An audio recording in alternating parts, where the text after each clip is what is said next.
guys, magluluto ang aking sweetheart ng sinigang na bangus. Okay, so ayan, sinigang na bangus. So ayun, sarap niyan. Prepare muna lahat ng ingredients. Sibuyas, kamatis, ano to? Bawang? Tapos ano yun? Luya? Luya. Sibuyas, kamatis, bawang at luya. Ayun yun eh. Diba? Ganon yun. So pagkatapos niya, ano susunod na? Gigisahin lang. Gigisahin. Tapos? Lutong kubo yan. Lutong kubo. Bahay kubo. Gigisahin bago isigang? Iprituin ba yung isda? Gigisahin lang, tapos pagka nagisa, lagyan na ng sabaw.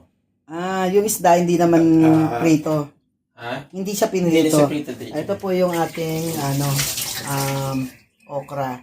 Tapos yung bangus po na ilalagay mamaya. So, pagkatapos pong magisa ng mga ingredients natin, yung kaldero. Yan, nalagay na po yung isda, tapos mga gulay na po. So, meron tayong kangkong, labanos, and ano tong isa? Ano to? Ay, ano to? Sibuyas? Sibuyas daw. Dahon ng sibuyas. Wow, ang dami naman. Mga paeklat. So, ilalagay na po doon. Gigisahin muna. Gigisahin muna ng ating master chef. Ang ating ano. Ayan. Ako lamang ang taga-video ng kanyang ginagawang sinigang na bangus. So, ang una raw gagawin ay ang gagawin, Heart, una, Gigisahin mo na yung gigisahin daw muna. Tapos, yan.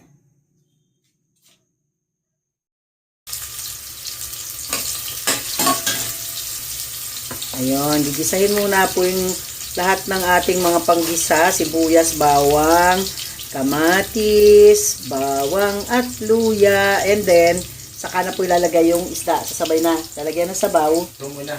Yung gulay kasi madaling malusog yung isda. Gulay daw po muna kasi yung... Pero madali rin maluto yan labanos. Sinigang na pang Tagalog yata to kasi sa amin hindi na namin ginigisa eh. Kubo. Oo, huwag mamantika. Sa amin po kasi hindi na namin ginigisa. Dito ginigisa.